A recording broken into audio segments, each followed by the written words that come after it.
Tomorrow. Tomorrow has no more reality than does a flying elephant. And why is that? As tomorrow is in fact little more than a mental concept, a creation of our minds. So why did our minds actually create tomorrow? What does tomorrow allow our minds to do? Tomorrow actually allows our minds to avoid the fact of what always happens today.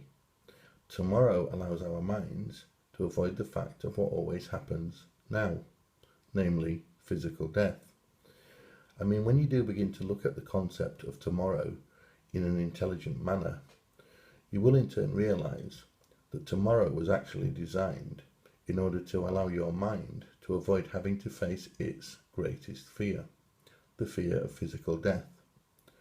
That is why it is said that when a doctor breaks the news to his patient that he has a terminal illness, that the doctor, by telling his patient of the reality of the situation he is now facing, the doctor is in turn actually taking away all of his patient's imaginary tomorrows.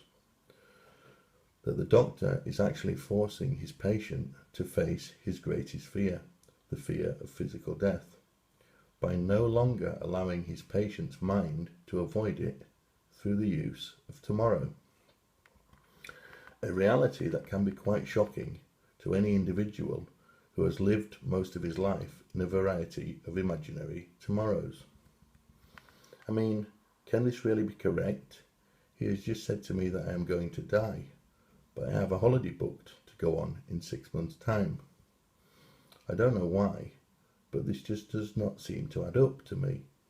Of course, it will not add up if you have been deluded your entire life. Now, by far the worst thing about tomorrow is, by having allowed your mind to use the concept of tomorrow in order to avoid the reality of now, the reality of physical death, you have in turn allowed another mental concept to arise, the concept known as hope. You see, the truth is, hope is just another one of those illusions that we have now long allowed our minds to use in order to avoid the reality of now. I mean, let us take an intelligent look at the facts here together.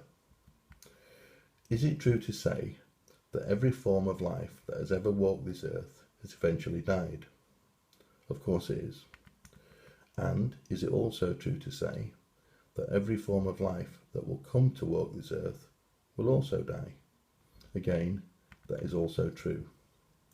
So in short, the reality of the situation is this. Every form of life eventually dies. And yes, I do mean every form of life. True?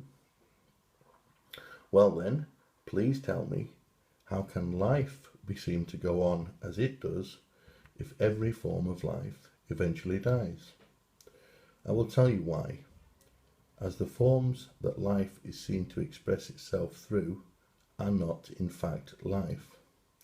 The forms and the life are in fact two entirely different things. Life is in fact without end, whilst all of those forms that life is seen to express itself through, they all eventually die.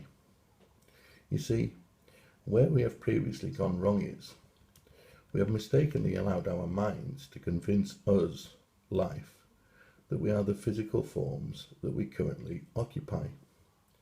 A situation which is akin to a bottle attempting to convince the beer that is within the bottle that the beer is the bottle itself, when the reality of the situation is that the beer and the bottle are in fact two entirely different things. Now, as our minds fear death, due to the fact that they are a part of the physical body or form that we, life, are currently in occupation of, and we, life, have been mistakenly led to believe by our minds that we are the physical form that we are currently in occupation of. Of course, that said false attachment has in turn engendered within us, life, a totally irrational fear of death. A fear of death which once you, life, do begin to look at from the correct point of view will slowly begin to disappear, along with all of those before mentioned imaginary tomorrows. Those very same imaginary tomorrows that previously denied you, life, the ability to realize the greatest truth of all, the truth that you are life, and that as life there is in fact no death at all for you. That death can only ever be seen in a dead body that is then missing its vital life, you.